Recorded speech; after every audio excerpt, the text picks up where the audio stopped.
जावळाचा कार्यक्रम झाल्यानंतर आम्हाला वावरात जायचं होतं, कारण आज कांदे काढायचे होते. पेरलेले कांदे काढायला आले होते, पण दुपारीच पाऊस सुरू झाला आणि नशिबाने पाऊस जास्त काही झाला नाही, म्हणून मग आम्ही 4 वाजता कांदे काढायला वावरात गेलो. भैयाला पावभाजी खायची होती, म्हणून मग पावभाजीचं ठरलं होतं. त्यामुळं भैया आणि अन्या हे कड्याला गेले होते, कारण भाजीपाला आणि पाव आणायचे होते.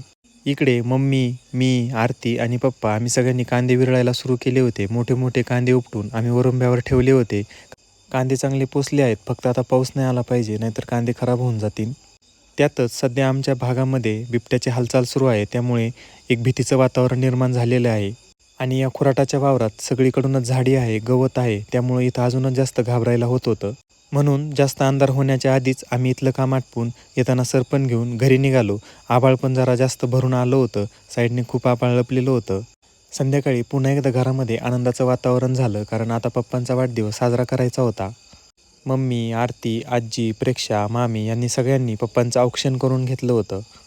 नंतर कॅन्डल पेटून आम्ही केक कट करून घेतला. पप्पांच्या मांडीवर आद्वैत बसलेलाच होता आणि तो खूप खुश होता आणि खूप गोड हसत होता. पप्पांना सर्वांनी केक भरून मस्त फोटो काढून घेतले. त्यानंतर पप्पांनी थकलेल्या आजी आजोबांचा आशीर्वाद घेतला आणि दिवसाचा शेवट प्रेम आणि समाधानाने झाला. रानातील कष्टाचा घाम किंवा घरातील आनंदाचा क्षण दोन्ही जपायला हवेत. रामकृष्ण.